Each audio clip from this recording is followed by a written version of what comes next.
I'd like to welcome you all for coming to our presentation tonight, God, Delusion or Truth. Tonight's program is introduced to you by Northumbria University Islamic Society in conjunction with IDC, Islamic Diversity Centre, and it is part of the Northumbria University's Diversity Week. Now, the intention of tonight's program is to put forward some discussion on a very important topic in our society, which is atheism and the belief in God. In fact, many of us wonder, what is the purpose in our lives? And even, is there a purpose, some people might ask? Or are we created for nothing? In fact, tonight's program, we are going to discuss some extremely important and touch upon some thought-provoking questions like, does God exist? Do people need religion in their lives in this society? And we're going to tackle head-on the issue of atheism as a worldview and how or why people might become atheist, followed by a short reply to the book written by Richard Dawkins, The God Delusion. Now, to introduce our speakers, we have two guest speakers here. The first one is Hamza Andreas Tzortzis. I think I've pronounced that correctly, almost, I reckon. He is our first guest speaker who will be talking about, does God exist? Now, Hamza is an international speaker on Islam, a writer, a lecturer, and intellectual activist. He is particularly interested in Islam, politics, Western and Islamic philosophy. Hamza has debated many prominent academics and intellectuals and delivered presentations across the world on various topics. And Hamza will be talking about, as I mentioned, he will be doing a 60-minute presentation on does God exist. Our second guest speaker, AbdurRaheem Green, who has been to Newcastle many times, a Muslim convert or revert from Catholicism, accepted Islam many years ago and is now a well-respected international speaker on Islam, teaching Islam to both Muslims and non-Muslims around the world. He is in fact the coordinator for, or the founder for, the organization iERA. And the lecture he will be presenting to you all for about 60 minutes is, do people need religion in our society? So without any further ado, I'm going to ask our guest speaker Hamza to start his presentation, inshallah, and then we will ask AbdurRaheem to follow then.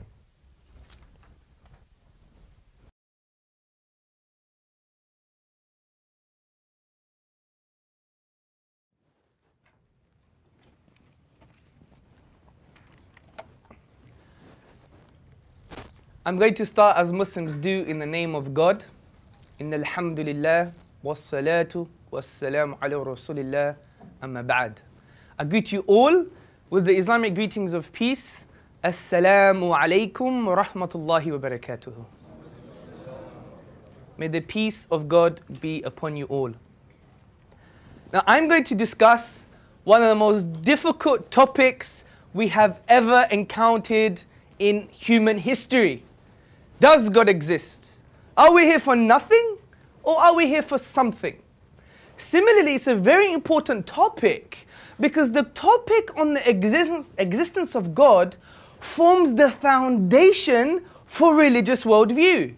Christianity, Islam, Judaism, and many other spiritual traditions that we know of in the 21st century. This is why it's so important. It's even more important for the Muslim in order for him or her to demystify their way of life to the wider community. Because many Muslims say, I do this because God said so. Now, many people think this is a crude perspective on life.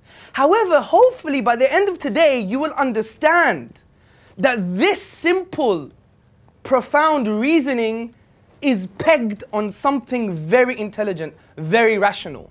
Because God, if He does exist, is all-knowing, all-wise. Human beings are obviously not. Therefore, it's just more rational to follow what He says. Now, how do we approach the topic?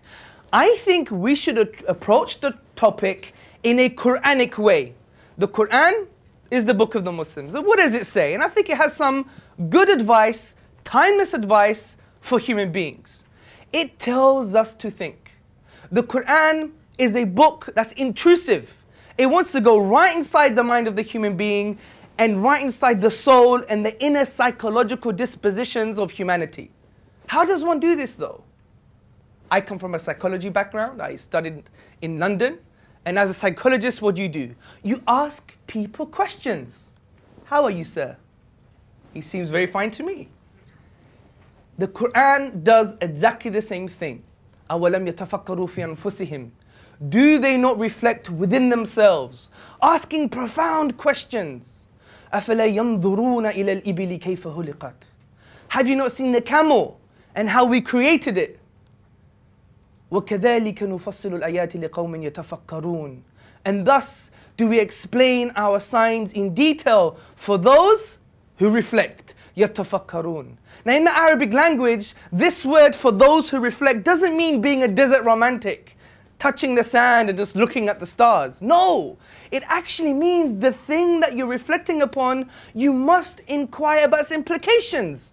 What does it mean to understand that there is natural law? What does it mean when I have an internal feeling that something must exist?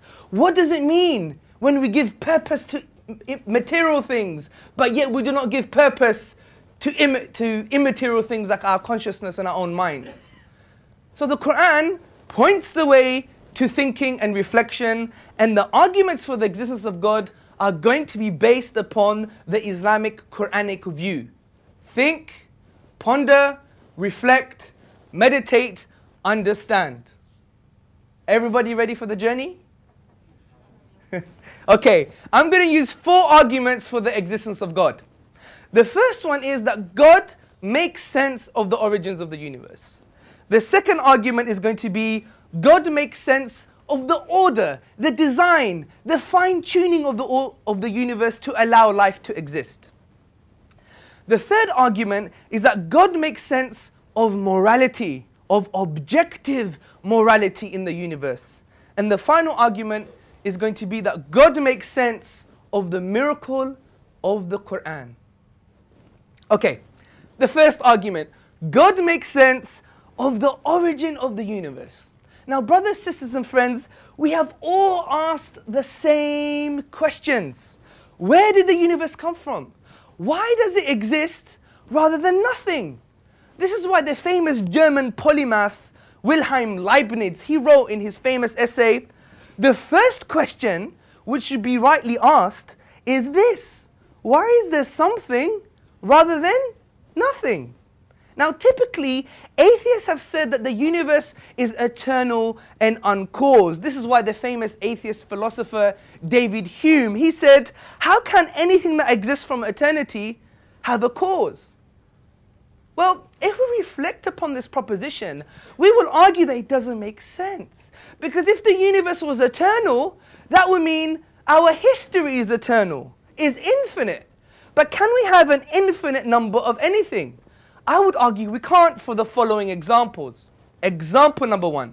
Say in this room, we have an infinite number of people in this room. An infinite number. If I take 2 people away, how many people do we have left? Well, an infinite number. It doesn't really make sense. Example number 2. Say I have 100 balls in this room, and I continue to add another ball at each moment. Can I do this and make the number of balls an infinite amount? Of course not, because at every moment I could still be adding another ball. So these are the examples to show that the infinite doesn't really exist in the real world. And this is why the German mathematician David Hilbert, very famous, he said, the infinite is nowhere to be found in reality. It neither exists in nature nor provides a legitimate basis for rational thought. In other words, the thinking human being. The role that remains for the infinite to play is solely that of an idea. But brothers, sisters, and friends, events, history are not just ideas, they're real things. So we cannot have a forever history, an infinite history. There must have been a beginning. This is why the leading cosmologists and philosophers of science, such as Ellis, Kirchner, and Stoger, they say, can there be an infinite set of really existing universes? We suggest that on the basis of well-known philosophical arguments, the answer is no. Now, this is philosophical babble, some people may say, or some kind of philosophical abstractions. What does science say about this? Well, I would argue this is also confirmed by science itself. According to physics, we know this thing called the Big Bang. Everyone heard of this? And I assure you it's not a thing that happens after too many curries. Now, according to the Big Bang, I got more laughs in America, by the way. It doesn't show how shallow the Americans are, of course, it doesn't. But you could infer what you wish. I came from America yesterday, so I thought it might work for you guys. Anyway, according to the Big Bang, all of matter, physicality, and energy and time were created at a single moment. According to the four prominent scientists, J. Richard, James E. Gunn, David N. Schramm, and Beatrice M. Tinley, they describe the event of the Big Bang as follows. The universe began from a state of infinite density, space and time were created in that event, and so was all the matter in the universe. Now, what does infinite density actually mean in the English language? It means nothing. This is why Cambridge astronomer Fred Hoyle, he states that the universe at a point in the time was shrunk down to nothing at all. So the Big Bang model requires us to believe that something was created out of nothing. But brothers, sisters, and friends, out of nothing, nothing comes. This is why Anthony Kenny, a professor at Oxford University, he says, a proponent of the Big Bang theory, at least if he is an atheist, must believe that the universe came out of nothing and out of nothing. But even the famous atheist David Hume, he says, I never asserted to absurd proposition as that anything might arise without a cause. And in similar light, the eminent physicist Sir Arthur Eddington, he also states, the beginning seems to present insuperable difficulties unless we agree to look on it as frankly supernatural. Now, what is the nature of this cause?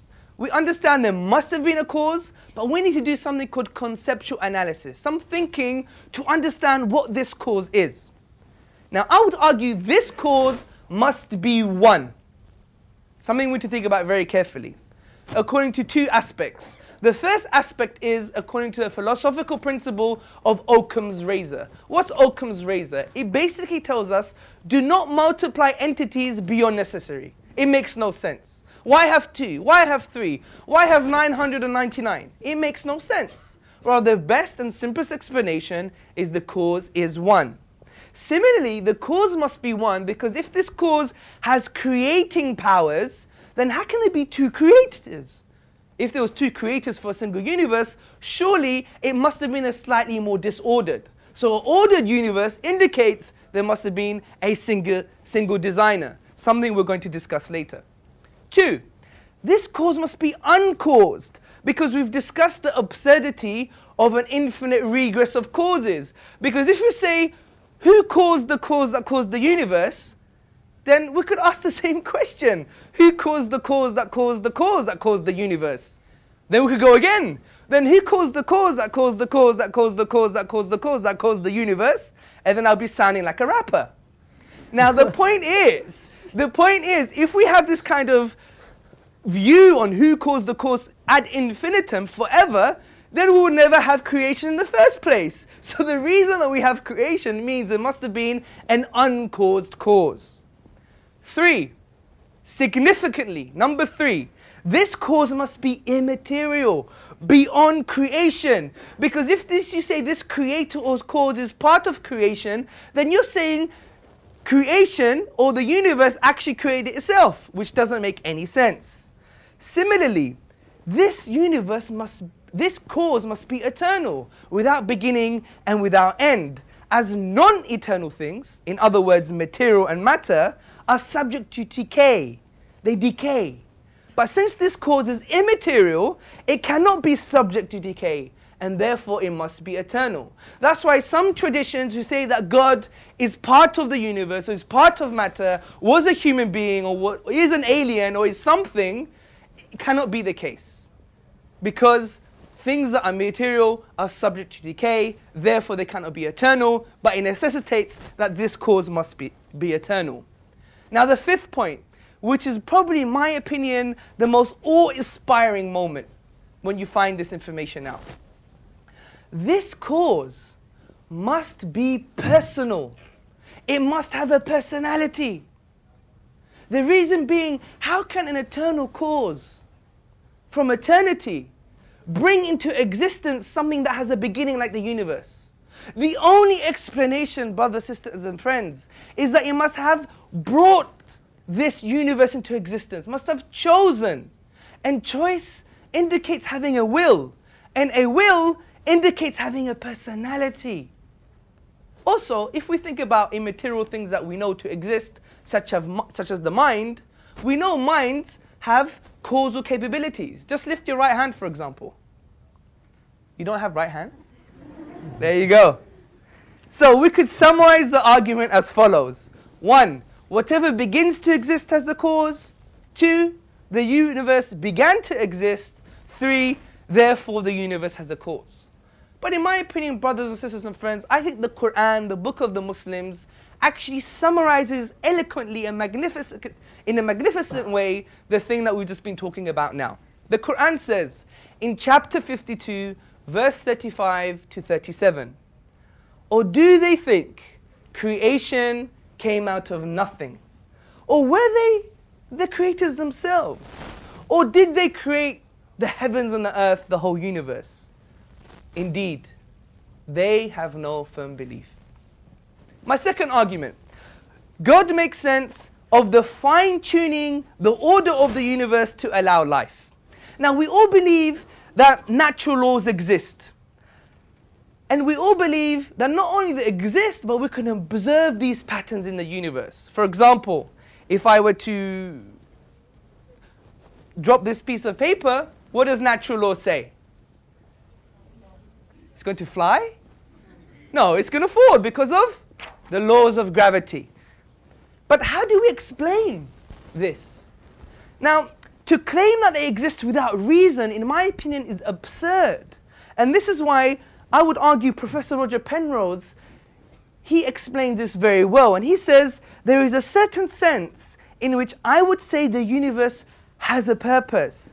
It's not just there somehow by chance. Some people take the view that the universe is simply there and it runs along. It's a bit as though it sort of computes and we happen by accident to find ourselves in this thing. I don't think that's a very fruitful or helpful way of looking at the universe. And I would agree with him. Because it seems more probable, it seems more likely that if a universe were to exist, it would not allow us to live.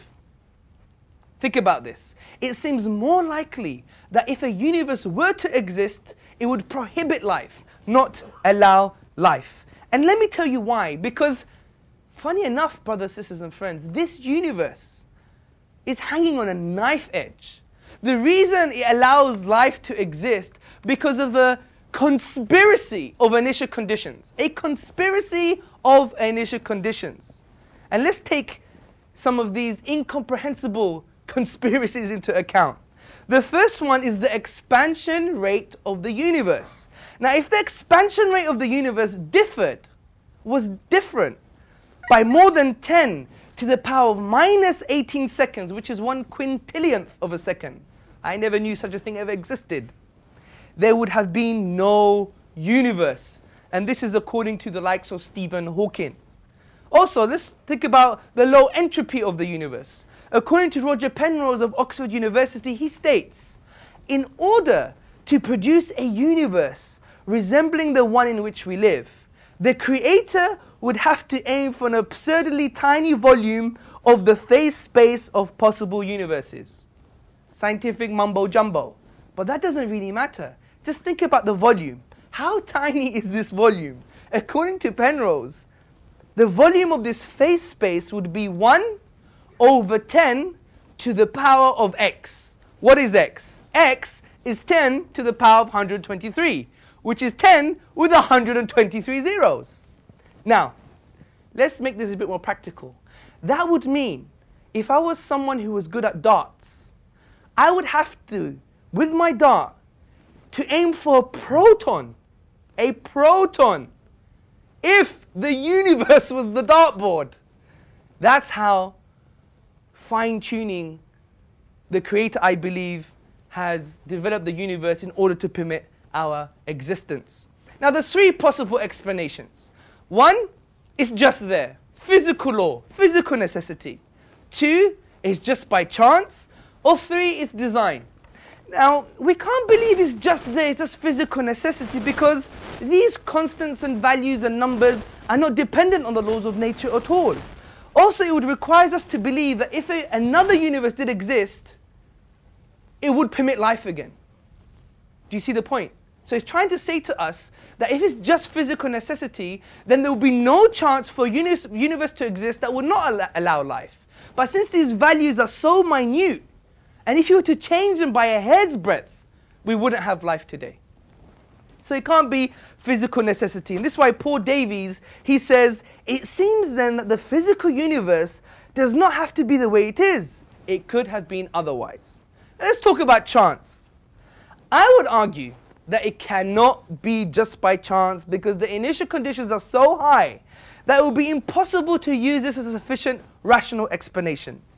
But some people turn to him and say, Mr. Tzortzis, it could still be by chance. But then I answer that question with a question. Would it be chance if you saw a pink elephant arrive on your driveway overnight and say it was just chance? Of course not. What about if you saw a 747 jumbo jet just appear in your garden when you came back from work?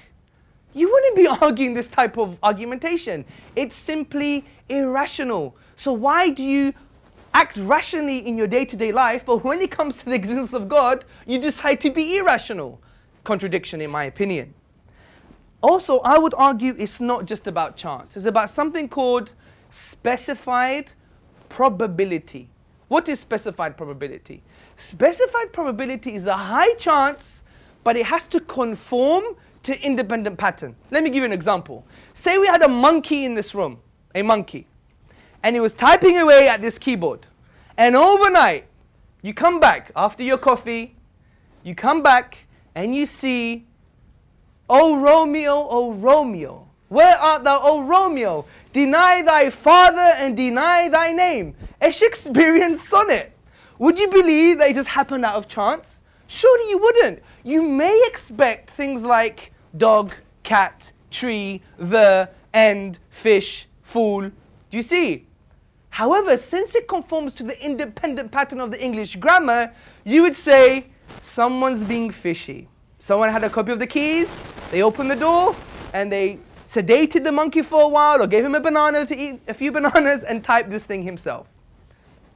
So therefore, we have sufficient reasons to believe that the universe was indeed designed. Let's summarize the argument. 1. The fine-tuning of the universe is due to physical necessity, chance, or design. 2. It is not due to physical necessity or chance. 3. Therefore, it's due to design. Again, the Quran summarizes this for us. The Quran, the book of the Muslim. It says in chapter 2, verse 164, in the creation of the universe, and the alternation of the night and day, and the ships which sail the seas to people's benefit, and the water which God sends down from the sky, by which He brings to earth life when it was dead, and scatters about in it creatures of every kind, and the varying direction of the winds, and the clouds subservient between heaven and earth. These are signs indeed for people who use their intellect. My third argument, brothers, sisters, and friends, is that God makes sense of the existence of objective right and objective wrong. I would like a consensus, if possible. Who believes that genocide, killing innocent children is 100%, without question, beyond human experience, wrong. That's almost 99.999% of us. But the only way we can have this worldview, and think about this very carefully, the only way we can have this worldview if God exists. Now this doesn't mean people who don't believe in God do bad things, no. There's plenty of compassionate, good, well-meaning atheists, humanists or secularists. That is not the argument. The argument is the basis for our worldview. Can we even believe in such a thing as objective morality? And what we mean by objective is, for example, if the Nazis were to take us over and succeed in taking the whole world over and somehow brainwash everybody that it was okay to commit suicide, it would still be wrong. It's beyond human experience and human consensus. This is what we mean by objective. And since we all believed in this type of worldview, it necessitates God's existence, and I'm going to argue why. Because God, brothers, sisters and friends, is the only concept that goes beyond human subjectivity. The only concept. There's no other concept that goes beyond human subjectivity apart from the existence of God. So if you believe in something objective such as morality, it necessitates the existence of God. This is why one of the most influential atheists of our time, the late J.L. Mackie of Oxford University, he says, if there are objective values, he's questioning this, if there are objective values or morals or ethics, they make the existence of God more probable than it would be without them. Thus, we have a defensible argument from morality to the existence of God. Now, someone may argue, but I don't want to believe in God, or I don't care about God. Then I would say to them, but if you do believe in objective morality, what is the foundations for your morals? And they would argue two things, and these are the only two possibilities. One, evolution. Two, social pressure. As Muslims and people of religion, I believe, are thinking human beings, let's interrogate this alternative. Let's take evolution as an example. What does evolution say about our morality? Or about anything, as a matter of fact? Evolution says that we're just accidental byproducts of a long evolutionary process. Our morality has evolved like our toenails and our teeth. And since our biology is ever changing according to this theory, therefore our morality will change too. This is why Michael Ruse, a philosopher of science, he points out morality is just a biological adaptation no less than our hands, feet and teeth. Considered as a rationally justifiable set of claims about an objective something, ethics, morals are illusory. I appreciate that when someone says to love thy neighbor as thyself, they think they're referring above and beyond themselves. Nevertheless, such reference is truly without foundation, if you just accept the biological view for morality. Also, someone may argue, but we're human beings, we're special. But this, I think, is a bit naughty, because if you do adopt the biological view, if you do adopt the evolutionist stance, there's nothing special about human beings. We're just biology. Conceptually, and this is very controversial, and I have to apologize in advance, and maybe after too, that according to the biologist worldview, a killing of innocent people in Iraq is not really murder. It's just a rearrangement of molecules. Think about this according to just the purist scientist perspective. And it's a very dangerous worldview in my opinion. Similarly, I would argue if there's something special about human beings, then you're advocating a form of speciesism, that you think your species is better than others, without justification, because you're just animals, and animals don't have a moral paradigm. When we see the lion ripping the neck of the deer and drinking its blood, do we say it's murder? No. We're just saying, wow, that looks nice on BBC. Do you see my point? Or we say it's just following its instincts. So biology or evolution cannot be an objective basis for our morality. So what's left? Social pressure, society, But this, I would argue, is even more dangerous, because how can the changing influential structures in a particular society over time make a foundation for our morality and thereby making it objective? It wouldn't. Because we can see 30 years ago, some things were not allowed or were allowed. 30 years later, some things are allowed and not allowed. Similarly, when we see cross cultures over different periods of time, then we will think, where is the basis of our morality to make it objective? It's relative, because it changes because of influentials, politicians, social norms, and these are in constant flux, they're in constant change. This is why if we read social psychology or social constructionism or even sociology, we will come to the conclusion that society changes its norms and its values. Even the term modernity actually means the values that you believed in 30 years ago, they're going to change now because, you know, things get better or sometimes things get worse. Significantly, brothers, sisters and friends, if we take social pressure as a basis for our morality, then we could never say that killing 6 million Jews in 1940 Germany is objectively wrong. Because there was a social pressure at that time that said it was okay to do that. But since people of conscience believe it's 100% wrong, we cannot take social pressure as a basis for our morality. And this is why... You just misrepresented. That's right.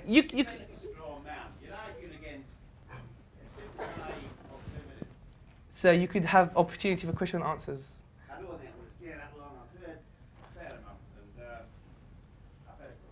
Sir, honestly, I do beg you to stay. I'll tell you why. Because for dialogue and discussion, I'll answer any question, however repulsive it may sound to the Muslim audience. Thank you very much. But we've given you the opportunity, honestly, sir. Sorry, I've spent 50 years studying philosophy. It's skating over the surface. I was hoping for more, and I'm afraid. Well, why don't you educate us, sir? Why don't you educate us or enlighten us? We've given you this opportunity. Sorry, the way it's set up, you sit here for 2 hours and then might get a microphone. It's not the genuine... I guarantee you to have the microphone for half an hour. Thank you very much. But I think that's unfair. That's not right. Okay, I mean... It would be a pleasure for all of us to have you here. Thank you very much. I think... Maybe it's the study of the philosophy of being patient. Yeah. No, I mean, in all fairness, I mean, I'm going to make this as a point for us to learn from. If our communities, regardless Muslim or non-Muslim, atheist, non-atheist, whoever we are going to be acting like this, and I don't want to say it behind his back, but I think it's probably the worst path we can take. The worst path. I mean, how many times is the Muslim community, people are pointing the fingers at them and saying, how can you react like this because of the Danish cartoons? Or you guys are barbaric and immoral. This is not right. We're here to discuss and have a frank, open, decent, human discussion couched in human language. And I think it's unfair for things like this to happen. It's not right. And I think, you know, I ask everybody, if anyone has even the most bizarre question that you think would even insult anybody, please do ask the question. Because the Prophet Muhammad said in a narration, sallallahu alayhi wasallam, peace and blessings be upon him, the cure to ignorance is to ask and learn. And this is what we should do.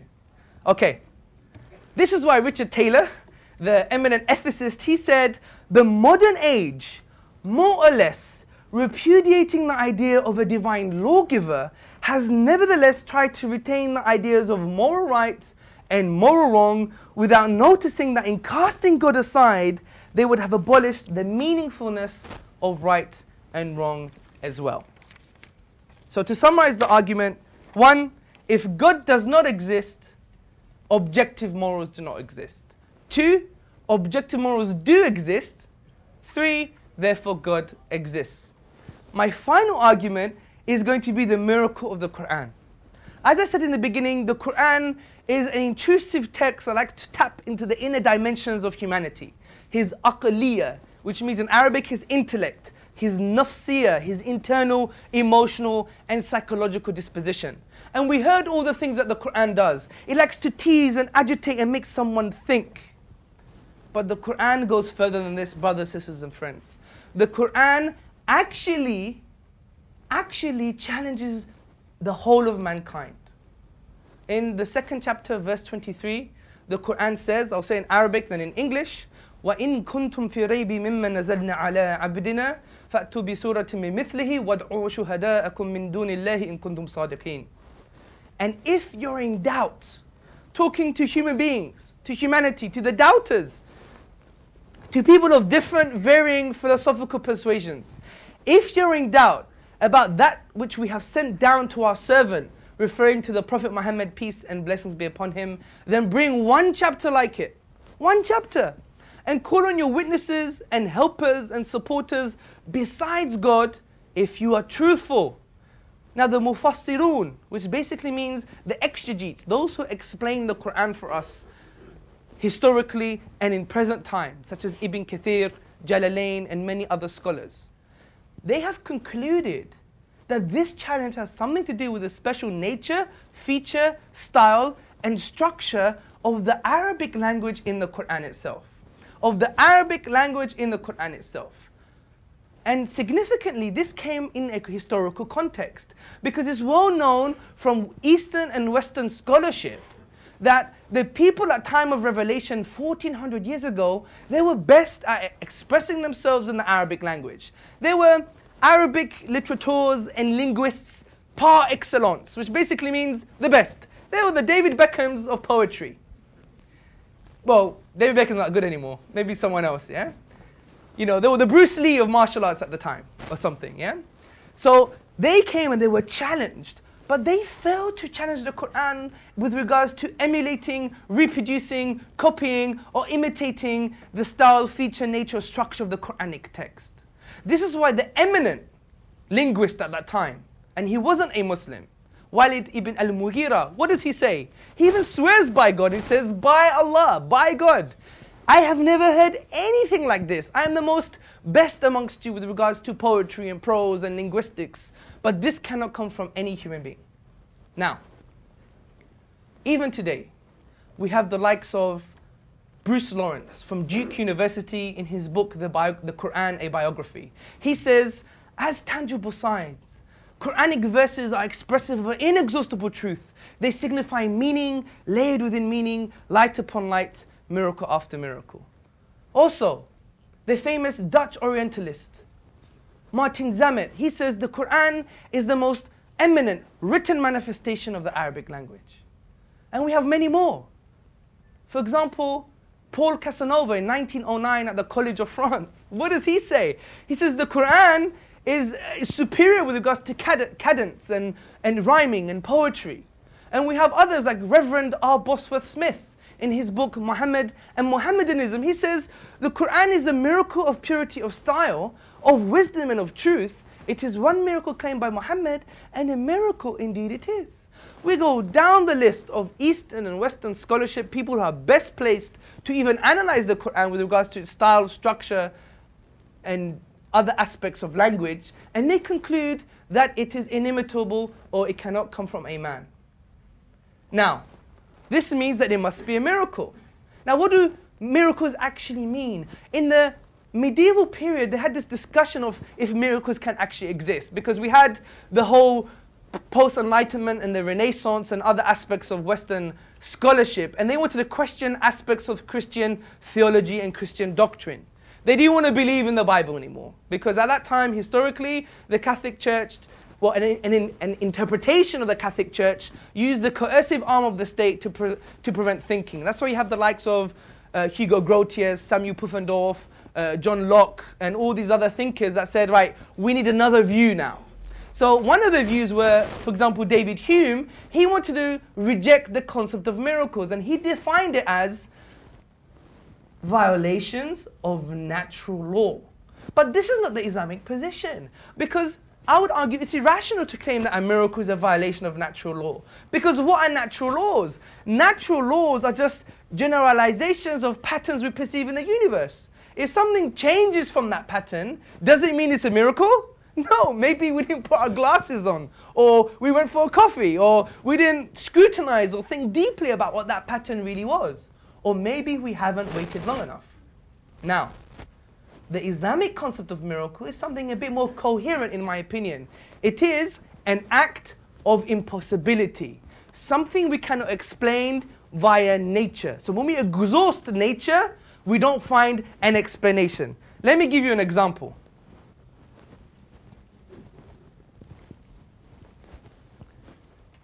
I also need some water as well. So. Okay, the example is, say I take this bottle and I remove carefully the lid and I put it back, I give it a good shake, and voila, we have AbdurRaheem Green. Now this would be slightly impossible. The reason it's impossible is because how can we, from the nature of the event, create AbdurRaheem Green? It's an act of impossibility. Even when we go to the nature and we try to exhaust all combinations, let's shake it this way, or that way, yeah? How do we do it? How? We can't even do it. So when we exhaust all possibilities, we cannot create AbdurRaheem Green. So it's an act of impossibility. Similarly with the Quran, when we go to the Arabic language, the finite 28 letters, the finite words, the finite grammatical rules, and we exhaust every single possibility, Bob's your uncle, you can't have the Quran. We cannot create the Quran.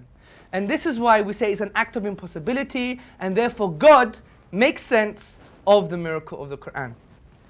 Now, brothers, sisters, and friends, how long do I have left? 15 minutes. 15 minutes. Excellent. I have 15 minutes. I think what's very important to understand as well is the concept of purpose. Think about this, the concept of purpose. Because even if you reject the idea of God, that you may not even be able to prove God's existence via morality, science, or any type of philosophy and method, I would argue that the profound argument is the concept of purpose. Think about this.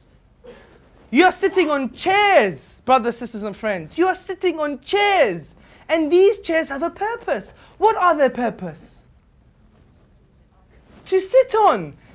But chairs are material.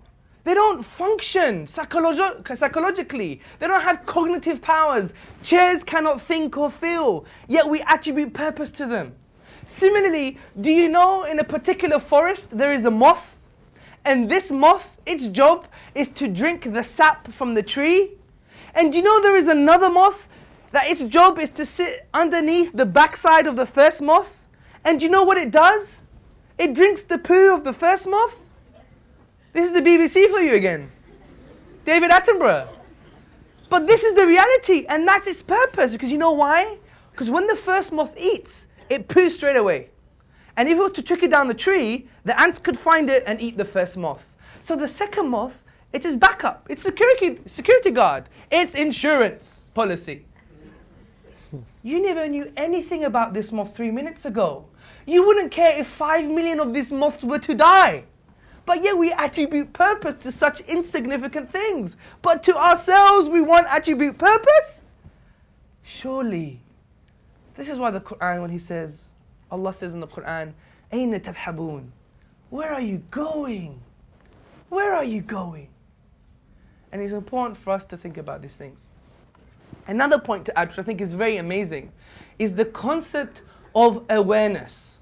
You are all aware that you're looking at a very interesting gentleman with a beard. Correct? Maybe not interesting, but a gentleman with a beard. You're aware of that fact. But significantly, you are aware of the fact that you are aware that you're looking at me. But awareness has no material basis.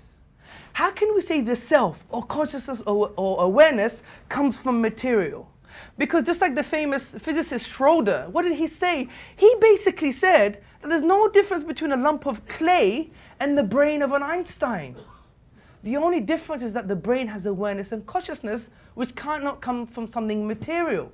But some may argue, well, material science does have a basis for consciousness and awareness. We can prove awareness and consciousness scientifically. It's just chemicals. But I would argue you can't. Because if you do, it would be like arguing in a circle. Because it's the fact that you're aware, and being aware And the person who was aware actually discovered science. So to say now science discovers awareness would be arguing in a circle and trying to bite your own tail. So the concept of awareness and the fact that we are alive is an amazing indication for the existence of God. Now, the big question comes into play. What did God say? We know that something exists. There's a knocking on the door. We don't know who it is. Did we expect anyone today? I don't know. So he has to tell us who this person is. And this leads to the next presentation by AbdurRaheem Green on religion and purpose and life and revelation. I like to end by saying anything that I've said that's offensive or wrong has come from my ego, and anything that I've said that's good has come from God himself, because we believe in Islam that we are just tools that God uses to manifest his mercy and his compassion. In other words, we are nothing, the message is everything. Alhamdulillahi Rabbil Alameen. Unquestionably, all praises are due to God. Thank you very much for listening.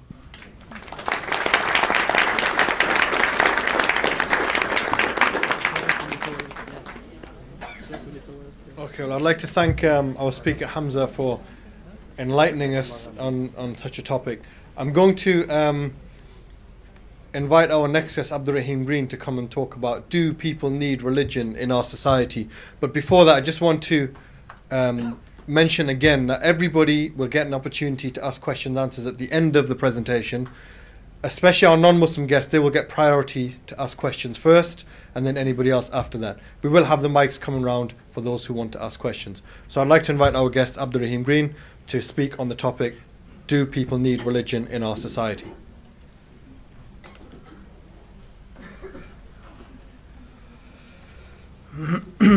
الحمد لله نحمده ونستعينه ونستغفره ونعوذ بالله من شرور أنفسنا ومن سيئات أعمالنا من يهده الله فلا مضل له وما يضلل فلا هادي له وأشهد أن لا إله إلا الله وأشهد أن محمدا عبده ورسوله.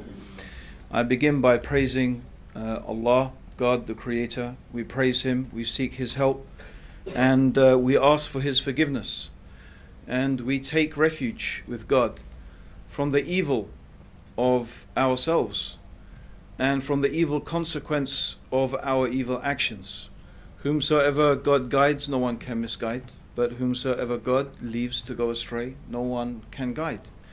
And I indeed testify that there is nothing worthy of being worshipped except the one God, and that indeed Muhammad, may God's peace and blessings be upon him, is the messenger of God. Hamza finished his talk by knocking on the door, and that's where I'm going to begin my talk. I'm going to go back to that knocking on the door, and I'm going to ask you a question. Without opening that door over there, can anyone tell me what's behind that door? The one over there. Huh? Unless you know the do you work here in the university? Yeah, exit and ventilation. Are you sure though? It's a guess. It's a guess, right? But you don't really know. There could be a big green hairy monster there, perhaps. Well, maybe not, you know. But actually, all I'm really trying to do is, although our intellect is hugely important, and both me and Hamza would argue vigorously that in order to understand God, in order to understand religion, we have to use our intellect. And there may be other ways, but we would probably both of us argue that the intellect is one of the most important tools that we have. But your intellect has a limit. And I was demonstrating there the limit of your intellect. When it comes to something that is unseen, when it comes to the unseen, all you can do in reality is guess. You could take an educated guess. But I want to up the ante a bit here. And I want to propose to you something that I'd like you to think about. Imagine that you really need to know what is behind that door. In fact, let me suggest to you as a thought experiment for this evening that knowing what is behind that door is absolutely essential to your survival. Knowing what is behind that door is essential to your survival. And you have a limited amount of time in order to decide what is behind that door. You can't open the door. You're not allowed to open the door, but you have to come to a decision. If your decision is not right, it is going to affect your life in a most horrific way that you possibly can't even truly comprehend. That's my thought experiment. And imagine there are 5 or 6 people, or maybe more, competing for your attention, trying to persuade you that they can actually tell you what is behind that door. One of them may even be trying to persuade you that there is nothing behind the door. There is no door. The door is an illusion. There may be someone trying to convince you of that. There may be different people who are trying to convince you what is behind the door for various different reasons. But amongst those people, there is one who is going to be able to tell you the truth. I'm actually really trying to give you an example, as probably you might be aware, of different religions in the world. Often people present this argument. Okay, it makes sense that there's a God. It's logical, it's rational. The most rational proposition, and I would just really sum up my opinion about Hamza's quite detailed and philosophical discussion, is that the most rational conclusion of the rational mind is that this universe has an intelligent, powerful creator. And that there rationally could only be one intelligent, powerful creator who is transcendent, who is different from this universe. So the creator of the universe is different from the universe. But that's pretty much the limit of what we can understand through reason.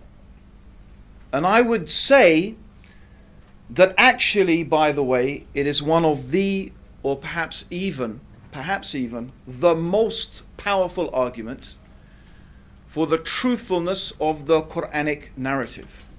That the concept of God that is taught by the Quran is exactly this concept.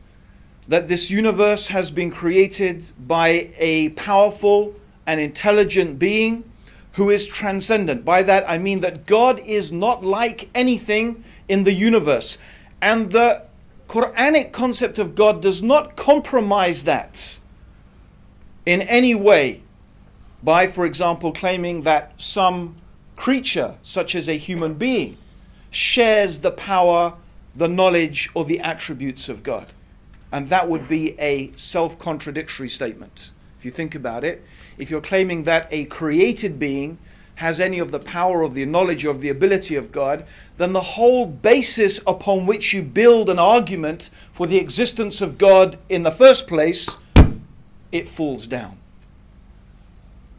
It demolishes itself. So that's what I would propose, first of all, is one of the most powerful arguments, one of the most persuasive arguments that a person should believe what the Muslims are saying. Because the similitude or the example I'm giving of the door is really the example of the afterlife.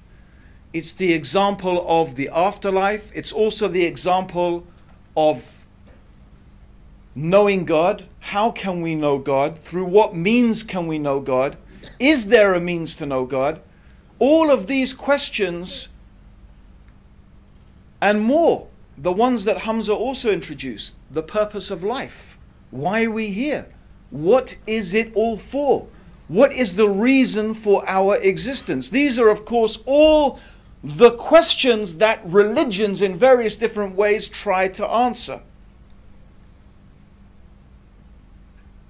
And there is another issue, the problem of evil. Of course, this has been raised a lot recently. with the earthquake in Haiti, and before that with the tsunami. And constantly there are these disasters, and priests and bishops and imams and theologians and philosophers are presented, and how does God, a good God, let these things happen? And of course there are certain atheists, well-known atheists, who imagine that this is a very powerful argument, a very persuasive argument, that God does not exist. But I'm sure if you manage to follow Hamza and his arguments, you will first of all and very importantly realize that the existence, or what they call the problem of evil, has nothing to do with the existence of a powerful, intelligent being who has brought this universe into existence. It's got nothing to do with it. The existence of earthquakes and disasters and AIDS and human beings killing each other has got nothing to do with the question as to whether there is a creator or not. And trying to connect those two is an emotional argument. It's an emotional argument. It's not a rational argument. It's emotional. Extraordinary from people who claim to be atheists, who claim to be rational. There is no logical connection between the two things. How do you explain an organized, systemized universe? The most rational conclusion is an organizer, a systemizer. That's the gist, the very condensed gist of one part of Hamza's argument. So the real question here is, why does this creator allow suffering? Why does this creator let these things take place? Why does this God create a world in which there are earthquakes and tsunamis, in which children die, in which there is rape and murder and genocide? Why? Of course, I just painted the negative things. There's a lot of beautiful positive things as well we could talk about. Love, happiness, joy, peace, tranquility, friendship, literature, society in many different ways, different physical and mental pleasures that we experience consistently throughout our lives. So we shouldn't imagine that the world is just this grim, terrible place. But the question of these evil things, as they're called, evil things, is not a question about God's existence. It's a question of why. Why does the Creator let these things happen? Now again, how can we know the answer? How can we know the answer? From where can we know the answer? Philosophy here really lets us down. And all ultimately we have is conjecture. And in Arabic it's called dhann, conjecture. Well, maybe this. Maybe it's an exit. Well, it looks like an exit. It's got exit written. And obviously there are some good guesses we can take. But how do we achieve certainty? This is the question. How do we achieve certainty? From where can we get certainty? How can we be sure? Well, I would propose that the only way you can truly be sure, the only way you can truly be certain as to what is the purpose of your life, what is the reason for your existence, is when the one who gave you life and the one who gave you existence tells you. It's the only way you can be sure. The only way you can be certain is when God tells you, I created you for this reason. Everything else is guesswork. Everything else is speculation. Why is there evil? And I use this word in inverted commas, evil. Why is there suffering? Why do these things exist?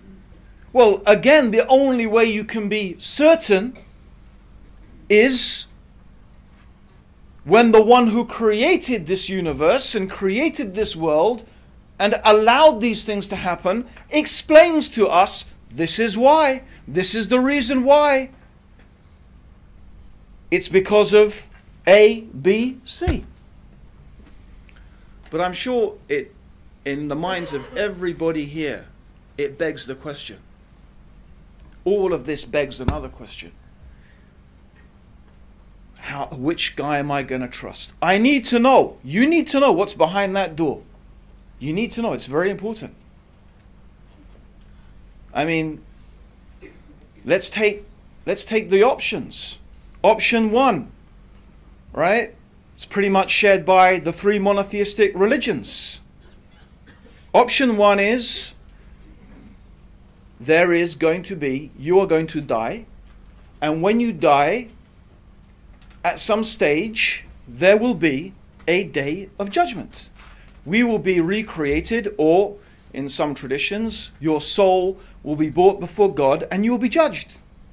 You will be asked about every single thing that you have done, as the Quran describes it. Every atom's weight of good and every atom's weight of evil, you will be asked about it. The tradition is pretty common. The Quran is very descriptive about what is going to happen on that day of judgment. How will we be questioned? What will the state of the human beings, their panic, their fear, their terror? The Quran describes it, the day of judgment, as one day like 50,000 years. One day like 50,000 years. Just the day of judgment makes your entire earthly existence seem like a moment of a day. That's just the day of judgment. What is to follow is even more terrifying. There is the alternative of eternal bliss in paradise or eternal torment in hellfire. Now, I told you what is behind the door is pretty important. And you've got a limited time to find out. The other alternative, of course, is suggested that you will be reincarnated. It may seem less compelling, but it's still pretty serious. I mean, I don't think I would like to be reincarnated as a cockroach or a rat or a donkey. I don't know, it depends where I was, a cockroach or a rat or a donkey, I suppose. I mean, if I was a dog in my mum's house, I might be quite happy. Okay, but still, I don't think so. But seriously, even if you believe in reincarnation, well, how do you know? How do we know? But it's a possibility that's being suggested, or is there nothing? Do you just dissipate as energy into the universe? How do you know? You've got different people making competing claims. How are you going to sort one from the other? And what do? What criterion? You know, this is a thing I would like to know. What criterion are you going to use? The Quran tells us that throughout history, God, the Creator, has sent messengers. This is what Muslims believe. That throughout history, throughout the human history, God has chosen individuals from amongst the human beings to remind the human beings of the things that we have been discussing here tonight, not only about the existence of God, of course, but also about our relationship with God, about the purpose of our life, about the reasons why God lets things happen to us and how we are supposed to deal with all of that. And also about the reality of the life to come. So this is what we believe. Muslims believe that God has chosen human beings to convey that message. And to some of those human beings, He gave books. So for example, the Quran talks about Prophet Noah, about Prophet Abraham, about Prophet Moses, who was given the Torah, about Prophet Dawood or David, who was given the Zabur or the Psalms, about Prophet Jesus, who was given the Injil, and of course, who we believe as Muslims is the final Prophet Muhammad, may God's peace and blessings be upon all of the prophets, he was given the Quran. So we believe this is the way that God has revealed knowledge about Himself. He has explained to us the purpose of our life, how we should fulfill that created purpose, and the reason why things happen the way they do. That's why God has sent throughout the ages messengers to remind human beings, to tell them and inform them about this information. And we believe that those messengers have been given signs. So let's go back to the knocking on the door. Let's go back. right? Someone's knocking on the door, or we give our example, we've got a select group of people, right? And I asked the lady over there, who, mashallah, perked up and she said, that's the way out. What did I say to her? Can everyone remember what I asked her? How do you know? Huh? How do you know? No, I asked her Do you work in the university? before, yes. What did I say? Do you work in the university? Why did I say that? Why did I say just the university, right? So let me now give you an example, right? If there's 5 people, 4 of them don't work in the university and 1 does, do you think your probability of choosing the right person is beginning to get a little bit more now? Yes or no? Yes. Right. But, shall I just accept her claim? It's important. You need to know what's behind that door. You've got time to question.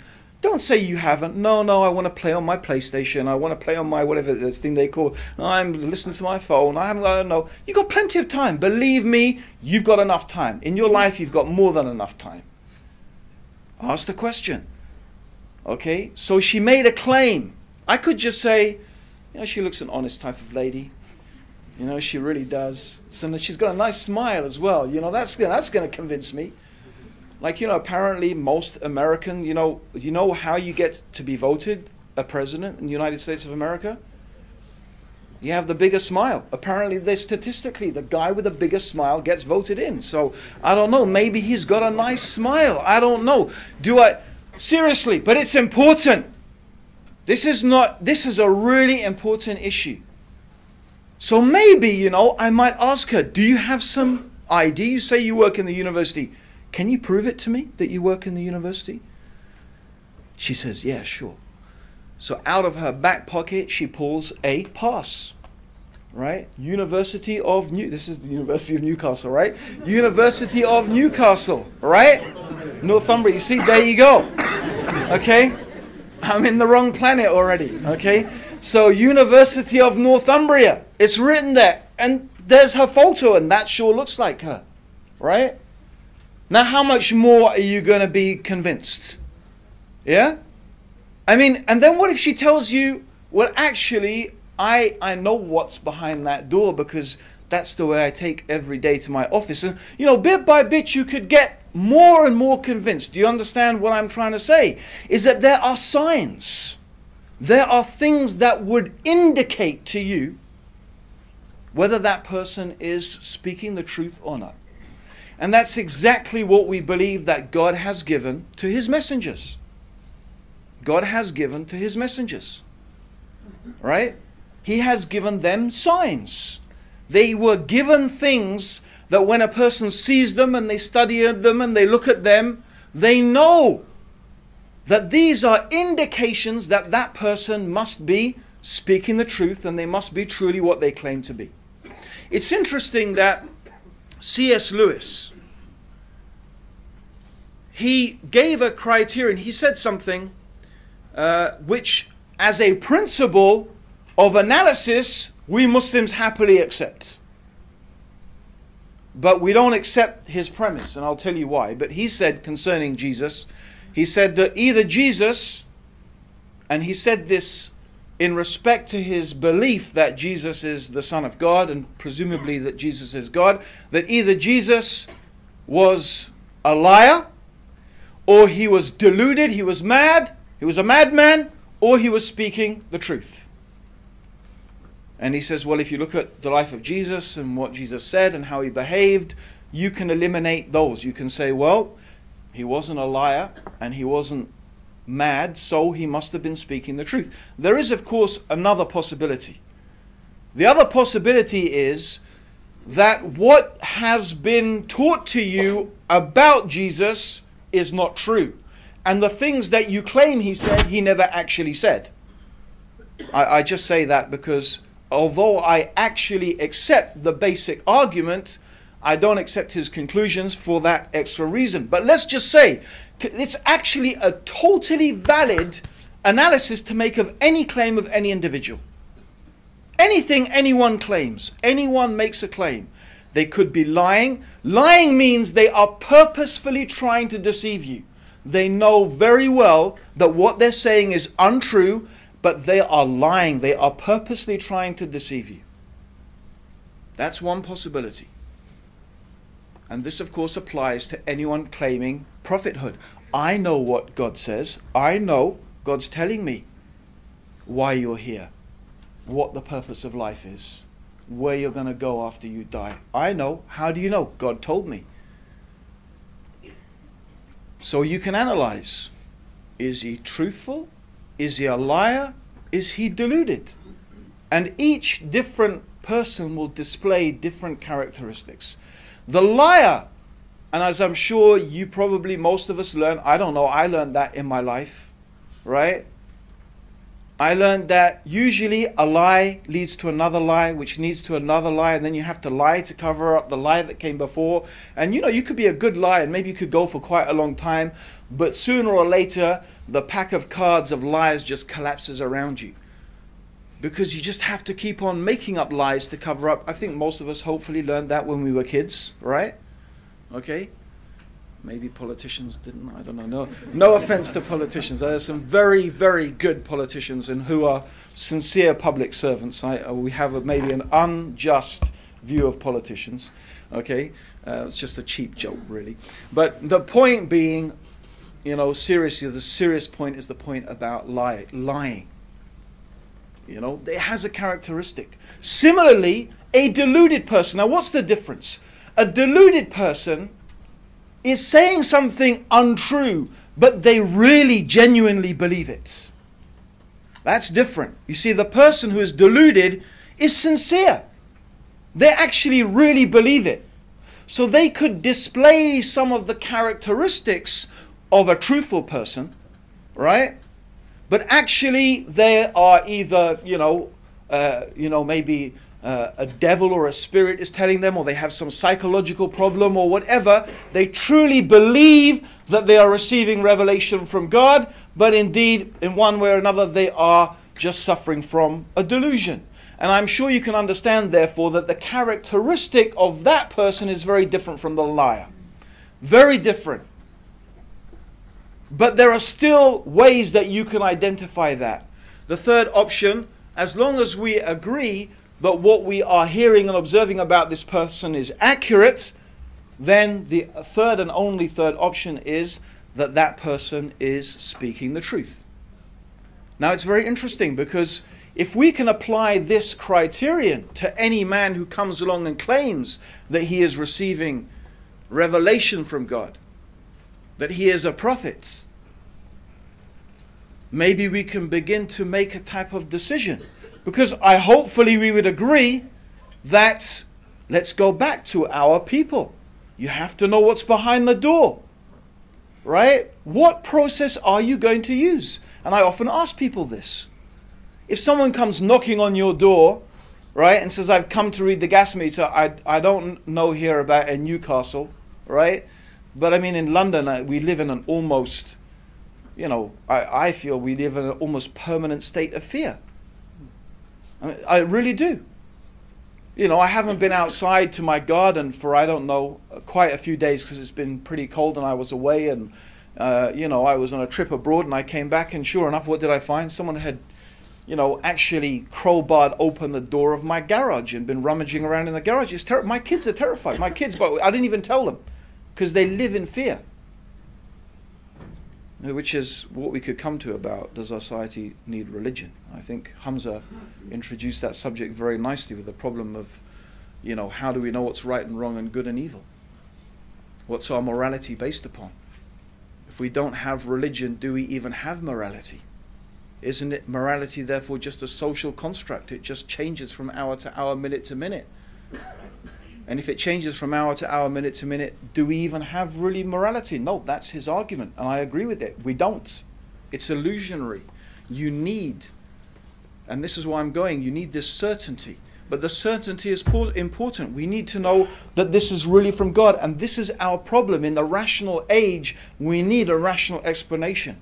We need a religion that not only teaches us morality, but we can have rational reasons to believe that that religion truly is from God. And I would invite you to make that examination, not based, by the way, on morality. Interestingly enough, I'm going to say you need to put aside morality. Why? Because it could be that our society has adopted a whole fallacious approach to morality anyway. Where have we got to? What have we concluded with? Maybe we have reached a stage where our moral compass has lost its bearings. You may say, well, Islam is immoral because of what? Because of, and then you make some pointers. You come up with all maybe the misconceptions, and maybe those things are even true. You say, well, Islam this, and Islam says that, and Islam allows this, and Islam allows that. But your judgment is based upon what? Your judgment is based upon what? Your culture.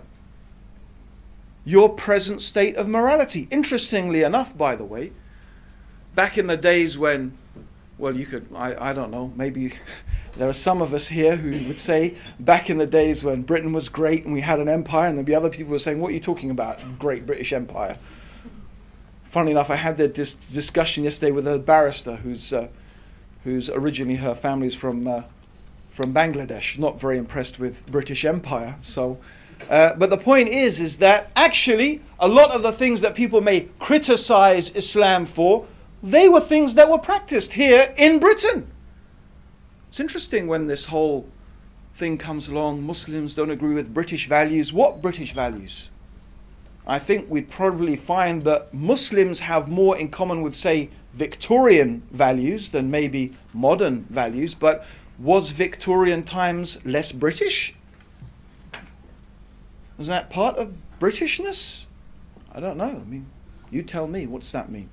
Interestingly enough, I remember a particular right-wing Dutch MP. I had a vigorous email exchange with him, and this was about the issue of, interestingly enough, coming up again in France, of Muslim women covering themselves and wearing the hijab.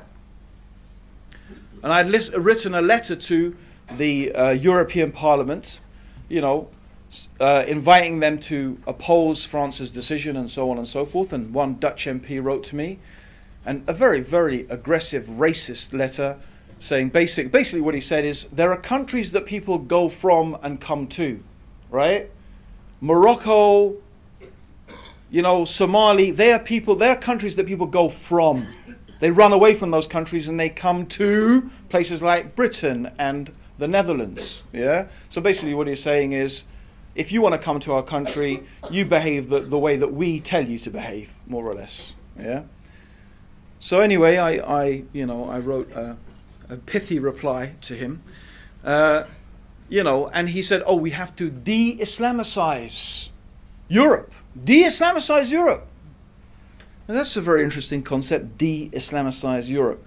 I said, do you know, by the way, that the numbers you use every single day, does anyone know where those numbers come from? Do you know where they come from? They're Arabic numbers. 1, 2, 3, 4, 5, those actual numbers, the actual shapes that you use, the numbers you use, including, by the way, the 0, are Arabic numbers. So if you want to start de-Islamicizing Europe, get rid of the numbers. Yeah? I mean, just make sure you do a thorough de-Islamicization. Yeah? And especially the use of 0, which was unknown except in India, but it was developed into practical application by Muslim mathematicians who developed the use of the 0. Of course, algebra, you can't even imagine basic things in our society existing without algebraic equations. I mean, some of us may quite happy to get rid of algebra, but I think on a practical scientific point of view, we couldn't do much without it. But algebra, of course, is something. The word itself is Arabic, al-jabra, from Kitab al-Jabra, which was written by a famous Muslim mathematician who developed the whole system of algebra, by the way, in order to calculate the zakat. So I won't go into the whole thing. I mean, what do you mean de-Islamicize? So, I mean, my point is morality. If you're going to use the position of morality, that's not a good position to take. No, we have to go back. We have to look at the basics. And I'm asking you now to make an analysis, to look at the Prophet Muhammad. May God's peace and blessings be upon him. In the light of these three things, just these three things, was he truthful? Was he deluded? Or was he a liar? You could do that by reading his life, but it's very interesting, and since I don't have time, obviously, to discuss many aspects of this, I would just like to propose to you two things, just two things I want. First of all, it's very interesting that, of course, there is a long history of polemic against Islam. There is a long history, started with St. John, I probably wouldn't like to call him a saint actually, but John of Damascus, who wrote the first polemical work against Islam. And he said some pretty absurd things, including claiming that the Prophet Muhammad died by being attacked by a group of pigs. That's what he actually claimed in his writings. And he pretty much set the standard for quite a few Christian writers after his time, making pretty absurd accusations. And of course, his claim is that Muhammad was a liar. Why did he say this? And why, by the way, almost entirely, and I wouldn't say everyone, the Reverend Boswell, for example, is an exception, and there are others who take a different view today, but I mean historically, probably up until 100 and 150 years ago, almost without exception, most Christian writers accused the Prophet Muhammad of being a liar.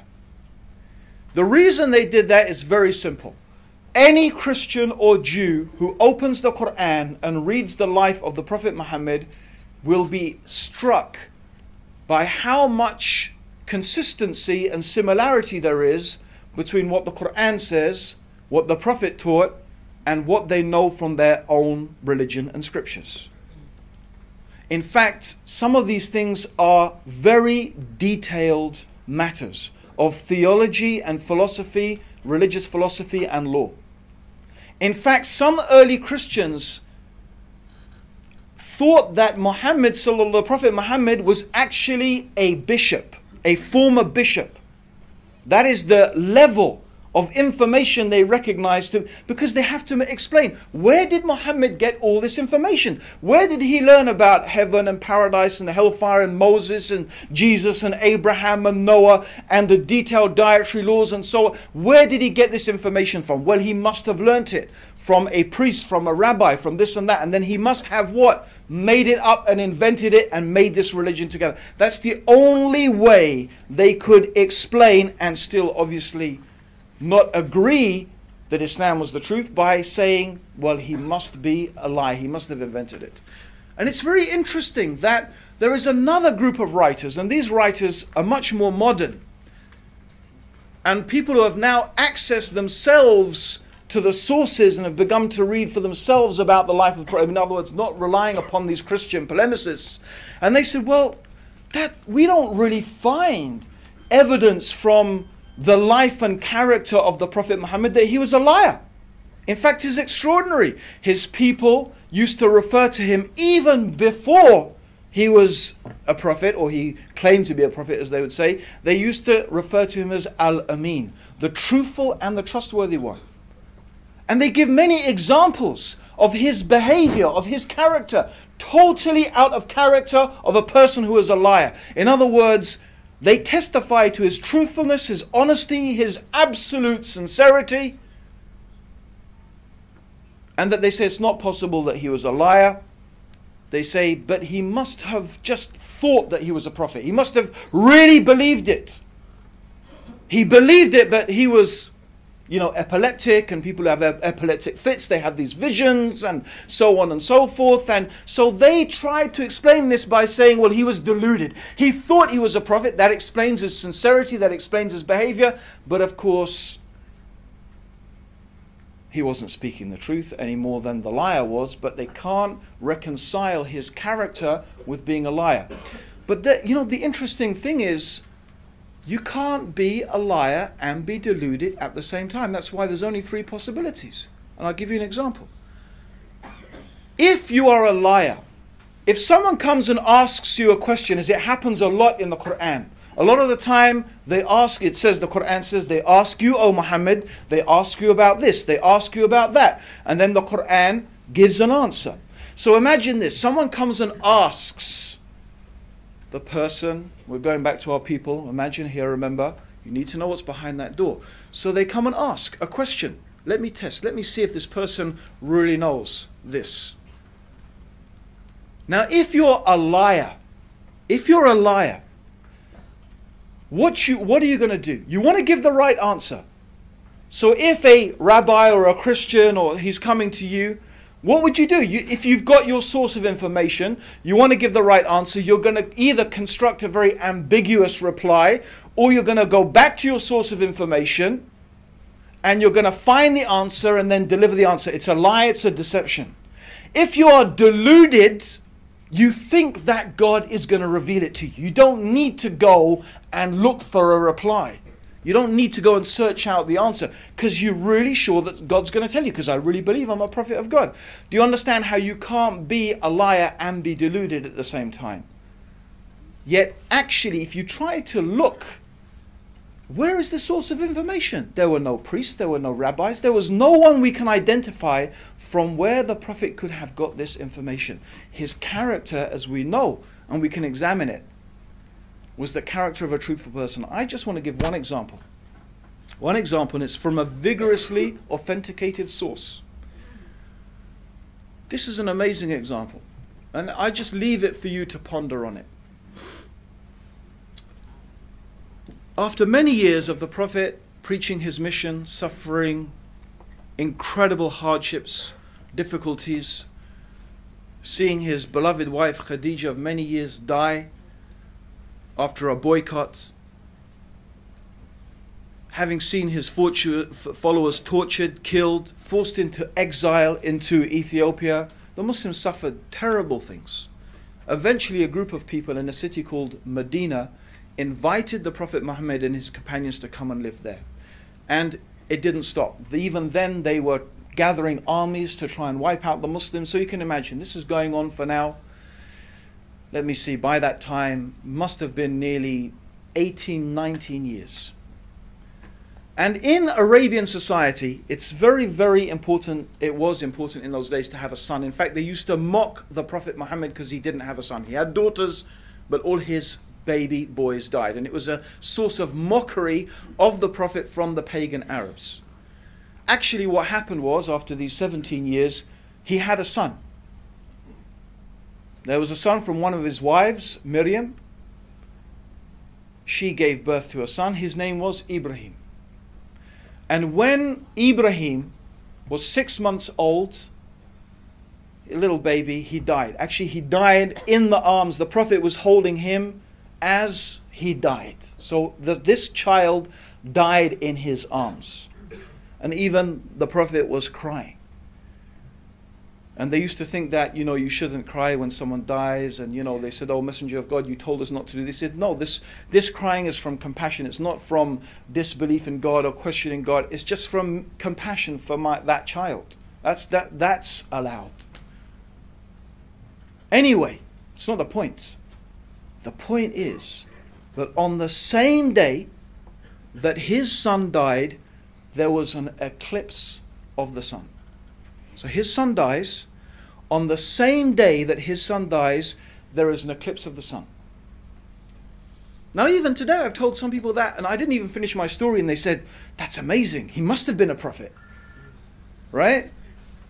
And sure enough, by the way, at that time people came running out. They said, look, even the sun darkens for the death of the child of the Messenger of God. This is what the people were saying. Now imagine this, please think about it. If you're a liar, you've been inventing all these years, trying to persuade people you're a prophet and this and that, here's your chance. I mean, okay, your son's died, but still, after all of this, you'd say, you see, I told you, everyone. Didn't I tell you? Didn't I tell you? Look at that. What more do you want? True or not? Wouldn't a con man, a liar, wouldn't he take an opportunity like that? No doubt. And imagine if you were deluded. You're just a madman. You're just thinking and imagining the same thing. You'd say, yes, it's a sign from God. You see, I told you, I'm a prophet. God's sign. But actually, the Prophet Muhammad did not do that at all. In fact, when he heard the people, he called them. He called them, the big announcement. You know what he said? He said, this is the sun and this is the moon. And they are just two of the creations of God. And they don't eclipse for the birth or the death of any man. So when you see this, pray to your Lord. And then he taught them a special prayer to make when there is an eclipse. Is this how a liar would behave? Is this how a deluded person will behave? Or is this the words of a truthful man? I can only ask you, please, to think carefully. There are many people making many claims and being able to claim to tell you what is behind the door. I am absolutely convinced, as Hamza has introduced, and as I'm sure that I truly believe many of you here today would agree, that the loss of religion, the loss of an absolute anchor of morality in our society has set us astray as a society and is a large contributing factor to the increasing chaos that we find in the world around us.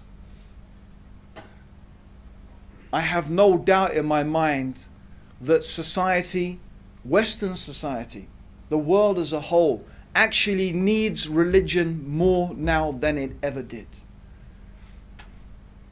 But where is the religion that can offer us certainty? Where is the religion that can offer us a rational certainty that is not merely based upon what our ancestors did, or just some belief, or maybe it just makes me feel good, or that person smiled nicely? Certainly I believe that all of us have a duty, as Hamza has mentioned the verses of the Quran, to think deeply about these issues, to think very deeply about these issues. Of course, all we, both of us, have been able to do is a little introduction to all of you on a vast topic. It is our happiness and joy to be able just to stand here in front of you and share some of our thoughts, our understanding, our feeling. It, of course, is totally up to you and your own conscience, how you deal with it, what sense you make of it or not. As the Quran says, La ikraha fid din. There's no compulsion in religion. No one should be forcing anyone what to believe or what not to believe. But I do believe that having a discussion is important, that at least if you could understand, even if you could understand, that Muslims do have a rational basis for believing what they believe, for behaving the way that they do. It's not based upon some mere, irrational emotion. That there are some, and I believe, of course, compelling reasons to believe that not only does society need religion, that Islam is something that can contribute hugely to the well-being of society. And I do look forward to that, and may God bless all of you for coming here tonight. May God guide you, and God may guide me also closer to the truth. May His peace and blessings be upon all of you. Assalamu alaikum wa rahmatullahi.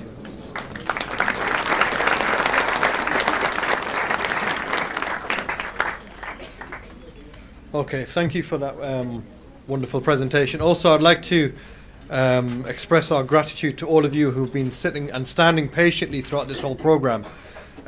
We are going to have a question answer session, so anyone who would like to ask a question, please raise your hand. We have Sister Roxana there with the mic on this side, and Brother Suhail on this side with the microphone on this side.